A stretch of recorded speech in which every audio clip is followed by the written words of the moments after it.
Hi, എല്ലാവർക്കും competitive ക്രാക്കറിന്റെ general PSC ചാനലിലേക്ക് സ്വാഗതം. ഞാൻ സഞ്ജയ്. നമുക്കറിയാം, നമ്മുടെ 10th പ്രിലിംസ് എക്സാമിന്റെ ഒന്നാമത്തെ ഫേസ് എക്സാം കഴിഞ്ഞു. രണ്ടാമത്തെ ഫേസ് എക്സാം ആണ് ഇല്ലേ, ചില ഇഷ്യൂസ് കാരണം ക്യാൻസൽ ചെയ്തത്. അപ്പോൾ നമുക്ക് എന്തായാലും ഒന്നാമത്തെ ഫേസിന്റെ ക്വസ്റ്റ്യൻ പേപ്പർ എന്തായാലും നിങ്ങൾ എല്ലാവരും കണ്ടിട്ടുണ്ട്. അപ്പൊ തീർച്ചയായിട്ടും അതേ പാറ്റേൺ ഓഫ് ക്വസ്റ്റ്യൻസ് തന്നെയായിരിക്കും, അല്ലെങ്കിൽ അതേ ലെവൽ ഓഫ് ക്വസ്റ്റ്യൻസ് തന്നെയായിരിക്കും ഇനി വരാൻ പോകുന്ന ഫേസുകളിൽ നടക്കാനായിട്ട് പോകുന്നത്.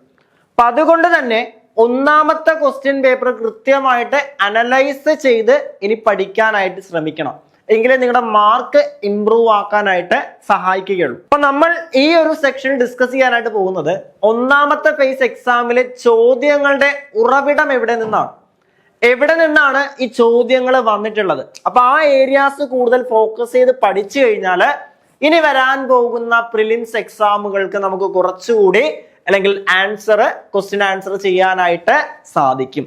അപ്പൊ നമ്മൾ നേരെ വീഡിയോയിലേക്ക് കടക്കുകയാണ്. സോ നമ്മുടെ ഒന്നാമത്തെ ചോദ്യം, നിങ്ങൾ എല്ലാവരും എക്സാം എഴുതിയവരും അല്ലെങ്കിൽ എല്ലാവരും കണ്ടിട്ടുള്ള ഒരു ചോദ്യമാണ്. നമ്മുടെ ഹൃദയവുമായിട്ട് ബന്ധപ്പെട്ട ചോദ്യം. അവിടെ ഈ പറയുന്ന ധമനികളും സിരകളും തമ്മിലുള്ള വ്യത്യാസങ്ങൾ കമ്പയർ ചെയ്യുന്ന ഒരു സ്റ്റേറ്റ്മെന്റ് ചോദ്യം അല്ലെ ചോദിച്ചതാണ് നമ്മുടെ 10th പ്രിലിംസ് എക്സാമിൽ. അപ്പോ ഹൃദയവുമായിട്ട് ബന്ധപ്പെട്ട ചോദ്യം ചോദിച്ചതാണ് അല്ലെ, അത്തരത്തിൽ ചോദിച്ച ഒരു പ്രധാനപ്പെട്ട ചോദ്യമാണ്. ഇവിടെ ധമനികളും സിരകളുമായിട്ട് ബന്ധപ്പെട്ട ആ ഒരു കൺസെപ്റ്റ് ബേസ് ചെയ്തുള്ള ചോദ്യമാണ്. അതേപോലെ തന്നെ പോർട്ടൽ സിരകളുമായിട്ട് ബന്ധപ്പെട്ട കൺസെപ്റ്റ് ബേസ് ചെയ്തുള്ള ചോദ്യമാണ്. ഇത്തരം ചോദ്യങ്ങൾ പലപ്പോഴും റിപ്പീറ്റ് ചെയ്യാറുണ്ട് അല്ലെ. രക്തക്കുഴലുകൾ അല്ലെങ്കിൽ ഹൃദയവുമായിട്ട് ബന്ധപ്പെട്ട ചോദ്യങ്ങൾ പലപ്പോഴും റിപ്പീറ്റ് ചെയ്യാറുണ്ട്. ആ ചോദ്യങ്ങൾ വന്നത് എവിടെ നിന്നാണ് എന്ന് ചോദിക്കുവാണെങ്കിൽ നമ്മുടെ 9ാം ക്ലാസ്സിലെ ഏറ്റവും പുതിയ SCRT ചാപ്റ്റർ 9ാം ക്ലാസ്സിലെ രണ്ടാമത്തെ ചാപ്റ്റർ ആയിട്ടുള്ള ദഹനവും പോഷക സംവഹനവും എന്ന് പറയുന്ന ചാപ്റ്ററിൽ നിന്നാണ്. അപ്പോൾ തീർച്ചയായിട്ടും ഇനി വരാൻ പോകുന്ന എക്സാമുകൾക്കും ഈ ഒരു ചാപ്റ്ററിൽ നിന്ന് നമുക്ക് കൂടുതൽ ചോദ്യങ്ങൾ പ്രതീക്ഷിക്കാം. ഇവിടെ നമ്മൾ എന്താണ് ഈ പറയുന്ന ധമനികളും ലോമികകളും സിരകളും തമ്മിലുള്ള ആ ഒരു വ്യത്യാസത്തിന്റെ ഒരു സ്റ്റേറ്റ്മെന്റ് ചോദ്യമാണ് ചോദിച്ചത്. അതേപോലെ തന്നെ പോർട്ടൽ സർക്കുലേഷനുമായിട്ട് ബന്ധപ്പെട്ട ഒരു ചോദ്യമാണ് ചോദിച്ചത്. അവിടെ കൂടുതലായിട്ട് വീണ്ടും ഹാർട്ടുമായിട്ട് ബേസ് ചെയ്തിട്ടുള്ള കാര്യങ്ങൾ, ആ രക്തപര്യന വ്യവസ്ഥ അല്ലെങ്കിൽ ഡബിൾ സർക്കുലേഷനുമായിട്ട് ബന്ധപ്പെട്ട ഒരുപാട് കാര്യങ്ങൾ ഡിസ്കസ് ചെയ്യുന്ന ഒരു ചാപ്റ്റർ ആണ് ദഹനവും പോഷക സംവഹനവും എന്ന് പറയുന്നത്. അപ്പൊ തീർച്ചയായിട്ടും ഇനി വരാൻ പോകുന്ന ഫേസിൽ അല്ലെങ്കിൽ എക്സാം എഴുതാൻ പോകുന്നവര് ഈ ഒരു ചാപ്റ്ററിന് കൂടുതൽ ഇമ്പോർട്ടൻസ് കൊടുത്ത് പഠിക്കാനായിട്ട് ശ്രമിക്കുക. അപ്പൊ ആ ഒരു ചാപ്റ്ററിൽ നിന്നാണ് ആ ഒരു ചോദ്യം വന്നത്. അടുത്തൊരു ചോദ്യം നമുക്ക് നോക്കാം. എന്താണ്? മനുഷ്യ ശരീരത്തില് കാൽസ്യത്തിന്റെ ആഗിരണം ചെയ്യുന്നതിന് സഹായിക്കുന്ന വിറ്റാമിൻ. ബേസിക് ആയിട്ടുള്ള ചോദ്യമാണ്, വിറ്റാമിൻസുമായിട്ട് ബന്ധപ്പെട്ട ചോദ്യമാണ്. ആ ചോദ്യം വന്നത് എവിടെ നിന്നാണെന്ന് ചോദിച്ചു കഴിഞ്ഞാൽ 7ാം ക്ലാസ്സിലെ SCRT ചാപ്റ്ററിൽ നിന്നാണ് ആ ഒരു ചോദ്യം വന്നത്. 7ാം ക്ലാസ്സിലെ SCRT ചാപ്റ്ററിൽ വിറ്റാമിനുകളുമായിട്ട് ബന്ധപ്പെട്ട ചാപ്റ്ററിൽ വളരെ ക്ലിയർ ആയിട്ട് ഈ പറയുന്ന കാര്യങ്ങൾ കൊടുത്തിട്ടുണ്ട് അല്ലെ. അധിക വായന എന്ന് പറയുന്ന സെക്ഷനിൽ കൊടുത്തിരിക്കുന്ന ഒരു ഏരിയയിൽ നിന്നാണ് ആ ഒരു ചോദ്യം വന്നത്. ചോദ്യത്തിന്റെ ആൻസർ നിങ്ങൾക്കറിയാം. മനുഷ്യ ശരീരത്തില് കാൽസ്യം ആഗിരണം ചെയ്യാൻ സഹായിക്കുന്ന വിറ്റാമിൻ ഏതാണെന്ന് ചോദിച്ചു കഴിഞ്ഞാൽ ഒരു ഡൗട്ടും വേണ്ട, കാൽസ്യം ആഗിരണം ചെയ്യാൻ സഹായിക്കുന്ന വിറ്റാമിൻ D ആണ് അല്ലെ. വിറ്റാമിൻ D ആണ് അല്ലെ. വിറ്റാമിൻ B12, സൈനോകൊബാലമിൻ പലപ്പോഴും ചോദിച്ചിട്ടുണ്ട്. കൊബാൾട്ട് അടങ്ങിയിരിക്കുന്ന വിറ്റാമിൻ ഏത്? Vitamin E. ടോക്കോഫിറോൾ പലപ്പോഴും ചോദിച്ചിട്ടുണ്ട്. ടോക്കോഫിറോൾ എന്നറിയപ്പെടുന്ന അല്ലെങ്കിൽ ഈ പറയുന്ന വന്ധ്യതയ്ക്ക് കാരണമാകുന്ന vitamin E. Vitamin D. Calciferol എന്നറിയപ്പെടുന്ന വിറ്റാമിൻ ആണ് vitamin D. Vitamin B2O, riboflavin എന്നറിയപ്പെടുന്ന വിറ്റാമിൻ ആണ് വിറ്റാമിൻ B2. അപ്പൊ തീർച്ചയായിട്ടും 10th പ്രിലിംസ് എക്സാമുകൾക്ക് നിർബന്ധമായിട്ടും ചോദിക്കുന്ന ഒരു ചോദ്യമാണ് വിറ്റാമിനുകൾ. ആ വിറ്റാമിൻ ഏരിയാസ് വളരെ ക്ലിയർ ആയിട്ട് പോകാനായിട്ട് ശ്രമിക്കുക. അടുത്ത പ്രിലിംസ് എക്സാമില് അല്ലെങ്കിൽ വരാൻ പോകുന്ന പ്രിലിംസ് എക്സാമുകളിൽ വിറ്റാമിൻസിൽ നിന്നൊരു മാർക്ക് ഷുവർ ആയിരിക്കും. അതേപോലെ തന്നെ ഒരു ടോപ്പിക്കാണ് ഏതെന്ന് പറയുന്നത് ഈ ഒരു ചോദ്യം. നമ്മുടെ ഹോർമോണുമായിട്ട് ബന്ധപ്പെട്ട് മനുഷ്യ ശരീരത്തിലെ ഏത് ഹോർമോണിന്റെ ഏറ്റക്കുറച്ചിലുകളാണ് ദൈനംദിന ഉറക്കത്തെയും ഉണരലിനെയും സ്വാധീനിക്കുന്നത് അല്ലെ. ഉറങ്ങാൻ സഹായിക്കുന്ന ബയോളജിക്കൽ ക്ലോക്ക് എന്നറിയപ്പെടുന്ന ഹോർമോൺ മെലാറ്റോണിൻ ആണ്. ഈ ചോദ്യം വന്നത് എന്ന് പറയുന്നത് 10ാം ക്ലാസ്സിലെ 4ാമത്തെ ചാപ്റ്റർ 10ാം ക്ലാസ്സിലെ 4ാമത്തെ ചാപ്റ്റർ ആയിട്ടുള്ള ജീവികളിലെ രാസസംവേഗം എന്ന് പറയുന്ന ചാപ്റ്ററിൽ നിന്നാണ് അല്ലെ. ജീവികളിലെ രാസസംവേദനം എന്ന ചാപ്റ്ററിൽ നിന്ന്, അതായത് ഹോർമോണുകളുമായിട്ട് റിലേറ്റ് ചെയ്തിട്ടുള്ള ചാപ്റ്ററിൽ നിന്നാണ് ആ ഒരു പാഠം, ആ ഒരു ക്വസ്റ്റ്യൻസ് വന്നത്. അവിടെ ഒരുപാട് ഹോർമോണുകൾ, ഇൻസുലിൻ, ഗ്ലൂക്കഹോൺ, തൈറോക്സിൻ, കാൽസിട്ടോണിൻ, അതേപോലെ തന്നെ തൈമോസിൻ അല്ലെ, അതേപോലെ തന്നെ അഡ്രിനാലിൻ, നോർ അഡ്രിനാലിൻ, കോർട്ടിസോള്, അല്ല അതേപോലെ തന്നെ ലൈംഗിക ഹോർമോണുകള്, അങ്ങനെ ഒരുപാട് ഹോർമോണുകളെ കുറിച്ച് ഡീറ്റെയിൽഡ് ആയിട്ട് ആ ഒരു ചാപ്റ്ററിൽ പറയുന്നുണ്ട്. തീർച്ചയായിട്ടും അടുത്ത പ്രിലിംസ് എക്സാം പോകുന്നവര് ഈ ഒരു ചാപ്റ്റർ വളരെ കൃത്യമായിട്ട് പഠിച്ചിട്ട് പോകാനായിട്ട് ശ്രമിക്കുക. ഈ ഒരു ചാപ്റ്ററിൽ നിന്നാണ് കണ്ടോ മസ്തിഷ്കത്തിലെ തലാമസിന് സമീപം സ്ഥിതി ചെയ്യുന്ന പീനിയൽ ഗ്ലാൻഡ്, അല്ലെ പീനിയൽ ഗ്ലാൻഡ് ആണ് മെലാറ്റോണിൻ എന്ന് പറയുന്ന ഹോർമോൺ പ്രൊഡ്യൂസ് ചെയ്യുന്നത്. ഇതാണ് നമ്മുടെ ബയോളജിക്കൽ ക്ലോക്ക്. അതേപോലെ തന്നെ ഉറക്ക ഹോർമോൺ എന്നറിയപ്പെടുന്നത് ഈ പറയുന്ന മെലാറ്റോണിൻ എന്ന് പറയുന്ന ഹോർമോൺ ആണ്. വ്യക്തമായിട്ട് മനസ്സിലാക്കുക. അപ്പൊ ആ ഒരു ചാപ്റ്ററിൽ നിന്നാണ് ആ ഒരു ചോദ്യം വന്നത്. അപ്പൊ തീർച്ചയായിട്ടും ഇനി പോകാൻ പോകുന്നവർ, ഇനി എക്സാം ഉള്ളവര് ഈ ഒരു ചാപ്റ്റർ റെഫർ ചെയ്തിട്ട് മാത്രം പോകാനായിട്ട് ശ്രമിക്കുക. ഒരുപാട് കണ്ടന്റുകൾ ഈ ഒരു ചാപ്റ്ററിൽ നിന്ന് ചോദ്യങ്ങൾ വരുന്നതാണ്. അതേപോലെ തന്നെ എന്താണ് മറ്റൊരു ചോദ്യമാണ്, ഇത് സയൻസ് റിലേറ്റഡ് ആണോ എന്ന് ചോദിച്ചു കഴിഞ്ഞാൽ ആണ്, സയൻസ് റിലേറ്റഡ് അല്ല എന്ന് ചോദിച്ചു കഴിഞ്ഞാൽ അല്ല. അത്തരത്തിലുള്ള ചോദ്യമാണ്. കണ്ടൽ കാടുകൾക്കിടയിൽ എന്റെ ജീവിതം അല്ലെ എന്ന ആത്മകഥ ആരുടേതാണ്? അവിടെ SCERT ടെക്സ്റ്റിൽ വളരെ ക്ലിയർ ആയിട്ട് കുഴപ്പമുണ്ട് അല്ലെ. 9ാം ക്ലാസ്സിലെ SCERT ടെക്സ്റ്റില് 9ാം ക്ലാസ്സിലെ 1ാമത്തെ ചാപ്റ്റർ ആയിട്ടുള്ള ജീവൽ പ്രക്രിയയിലേക്ക് എന്ന് പറയുന്ന ചാപ്റ്ററില് വളരെ ക്ലിയർ ആയിട്ട് കുഴപ്പമുണ്ട്. കല്ലേൻ പൊക്കുടൻ അല്ലെ, കല്ലേൻ പൊക്കുടൻ എന്താണ്? കണ്ടൽ കാടുകൾക്കിടയിൽ എന്റെ ജീവിതം അല്ലെ, കണ്ടൽ കാടുകൾക്കിടയിൽ എന്റെ ജീവിതം എന്ന ആത്മകഥ രചിച്ചത് ഈ പറയുന്ന കല്ലേൻ പൊക്കുടനാണ്. SCERT ചാപ്റ്ററിൽ പുതിയ 9ാം ക്ലാസ്സിലെ 1ാമത്തെ ചാപ്റ്ററിൽ വളരെ ക്ലിയർ ആയിട്ട് ആ ഒരു ഭാഗം പറയുന്നുണ്ട്.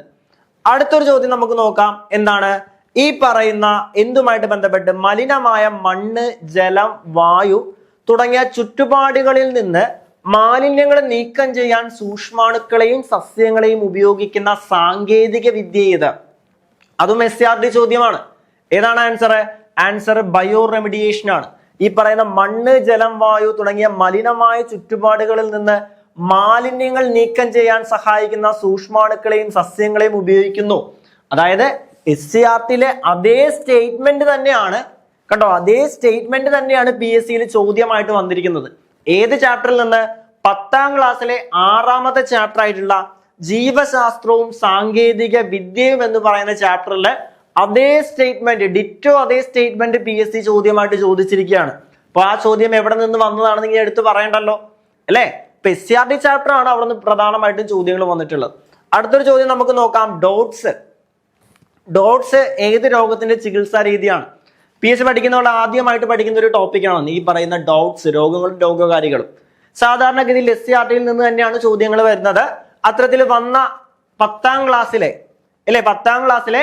5ാമത്തെ ചാപ്റ്റർ പ്രതിരോധവും ആരോഗ്യ സംരക്ഷണവും എന്ന് പറയുന്ന ചാപ്റ്റർ, അതിൽ നിന്നാണ് ഈ പറയുന്ന ഡോട്ട്സ് എന്ന് പറയുന്ന ചികിത്സാ രീതി എന്തുമായിട്ട് ബന്ധപ്പെട്ടിരിക്കുന്നു? ക്ഷയവുമായിട്ട് ബന്ധപ്പെട്ടിരിക്കുന്നു എന്നുള്ള കൺസെപ്റ്റ് വന്നത്. അപ്പൊ ഈ പറയുന്ന പ്രതിരോധവും ആരോഗ്യ സംരക്ഷണവും എന്ന് പറയുന്ന ചാപ്റ്ററില് വിവിധ തരം രോഗങ്ങള്, രോഗകാരികള്, ജീവിത ശൈലി രോഗങ്ങള്, ജനിതക രോഗങ്ങളെല്ലാം കുറിച്ച് വളരെ കൃത്യമായിട്ട് പറയുന്നുണ്ട്. ആ ഒരു ചാപ്റ്റർ വളരെ ഇമ്പോർട്ടന്റ് ആയിട്ട് നിങ്ങൾ പഠിക്കണം. കാരണം ആ ഒരു ചാപ്റ്ററിൽ നിന്ന് തന്നെയാണ് പലപ്പോഴും ചോദ്യങ്ങൾ റിപ്പീറ്റഡ് ആയിട്ട് ചോദിച്ചു വരുന്നത്. കിട്ടിയല്ലോ. ഇപ്പൊ സയൻസിന് മാർക്ക് നേടാനായിട്ട് മറ്റൊരു ചോദ്യം നമുക്ക് നോക്കാം. എന്താണ്? വായു മലിനീകരണം അളക്കുന്നതിന് അന്തരീക്ഷത്തിലെ സൾഫർ ഡയോക്സൈഡിന്റെ സാന്നിധ്യം തിരിച്ചറിയുന്നതിനും സഹായിക്കുന്ന പ്രകൃതിദത്ത സൂചകങ്ങൾ ഏതെല്ലാം? അതും SCERT ചോദ്യമാണ്. 8ാം ക്ലാസ്സിലെ 17ാമത്തെ ചാപ്റ്റർ ഏതാണ്? വൈവിധ്യങ്ങളുടെ സൗന്ദര്യം എന്ന് പറഞ്ഞ ചാപ്റ്ററിൽ അവിടെ ലൈക്കനുകളെ കുറിച്ച് പ്രതിപാദിക്കുന്നുണ്ട്. ആ ലൈക്കനുകളുമായിട്ട് ബന്ധപ്പെട്ട ചോദ്യമാണ് ആ വന്നിരിക്കുന്നത്. കണ്ടോ?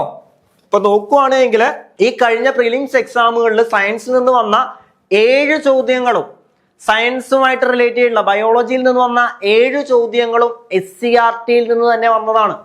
SCERTയിലെ ഓരോ പോയിന്റുകളും വളരെ ക്ലിയർ കട്ടായിട്ട് പഠിച്ചു കഴിഞ്ഞാൽ നമുക്ക് എന്ത് ചെയ്യാം? മാർക്ക് കംപ്ലീറ്റ് സയൻസിൽ നിന്ന് സ്കോർ ചെയ്യാം അല്ലെ. SCERTയിലെ ഓരോ പോയിന്റുകളും ആ ഓരോ സ്റ്റേറ്റ്മെന്റുകൾ തന്നെയാണ് നിങ്ങൾക്ക് ചോദ്യങ്ങളായിട്ട് വന്നുകൊണ്ടിരിക്കുന്നത്. പിന്നെ എക്സാം എഴുതാൻ പോകുന്നവർ പ്രധാനമായിട്ടും റെഫർ ചെയ്യേണ്ട SCERT ചാപ്റ്ററുകൾ ഏതൊക്കെയാണെന്ന് നോക്കിക്കഴിഞ്ഞാൽ 9ാം ക്ലാസ്സിലെ 2ാമത്തെ ചാപ്റ്റർ നിങ്ങൾ റെഫർ ചെയ്യണം. 7ാം ക്ലാസ്സിലെ ചാപ്റ്റർ റെഫർ ചെയ്യണം. അതേപോലെ തന്നെ 10ാം ക്ലാസ്സിലെ 4ാമത്തെ ചാപ്റ്റർ നിങ്ങൾ റെഫർ ചെയ്യണം. 9ാം ക്ലാസ്സിലെ 1ാമത്തെ ചാപ്റ്റർ നിങ്ങൾ റെഫർ ചെയ്യണം.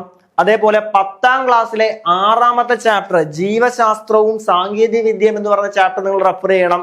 അതേപോലെ തന്നെ 10ാം ക്ലാസ്സിലെ 5ാമത്തെ ചാപ്റ്റർ പ്രതിരോധവും ആരോഗ്യ സംരക്ഷണവും അല്ലെ.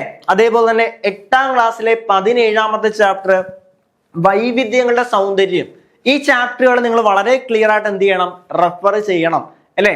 SCRT വളരെ ഈ പറയുന്ന ചാപ്റ്ററുകൾ വളരെ ക്ലിയർ ആയിട്ട് റെഫർ ചെയ്ത് കഴിഞ്ഞാൽ വരാൻ പോകുന്ന പ്രിലിംസ് എക്സാമുകളിൽ സയൻസിൽ നിന്ന് നിങ്ങൾക്ക് മാർക്ക് ഉറപ്പിക്കാനായിട്ട് സാധിക്കും.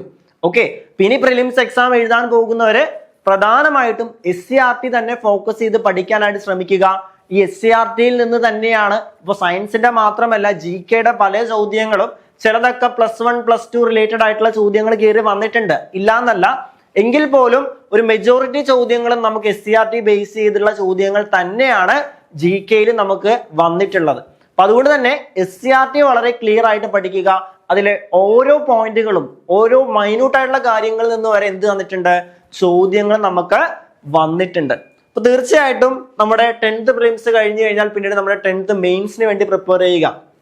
അതേപോലെ തന്നെ ഏറ്റവും പ്രധാനപ്പെട്ട മറ്റൊരു എക്സാം എന്ന് പറയുന്ന VFA അല്ലെങ്കിൽ വില്ലേജ് ഫീൽഡ് അസിസ്റ്റന്റ് ആണ് ഇനി വരാൻ പോകുന്നത്. വളരെ ചുരുങ്ങിയ സമയം മാത്രമാണ് എക്സാമിനുള്ളത്.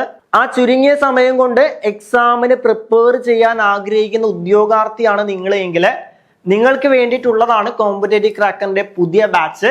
അതായത് ഡെയിലി ടൈം ടേബിൾ ഉണ്ടാവും, ലൈവ് ക്ലാസ്സുകൾ ഉണ്ടാവും, കംപ്ലീറ്റഡ് റെക്കോർഡഡ് ക്ലാസ്സുകൾ ഉണ്ടാവും, വീക്ക്ലി എക്സാമുകൾ ഉണ്ടാവും. ഇതെല്ലാം അറ്റൻഡ് ചെയ്ത് എക്സാമിന് പ്രിപ്പയർ ചെയ്യാൻ, കോൺഫിഡന്റ് ആയിട്ട് പ്രിപ്പയർ ചെയ്യാൻ ആഗ്രഹിക്കുന്ന ഉദ്യോഗാർത്ഥികളാണ് നിങ്ങളെങ്കിൽ നിങ്ങൾക്ക് വേണ്ടിയിട്ടുള്ളതാണ് കോമ്പറ്റേറ്റീവ് ക്രാക്കറിന്റെ ഏറ്റവും പുതിയ ബാച്ച്. ബാച്ചിനെ കുറിച്ച് കൂടുതൽ അറിയാനും ബാച്ചിലേക്ക് ജോയിൻ ചെയ്യാനുമായിട്ട് താഴെ കാണുന്ന നമ്പറിൽ കണക്ട് ചെയ്യുക. മറ്റൊരു വീഡിയോയുമായിട്ട് നമുക്ക് വീണ്ടും കാണാം. Thank you so much.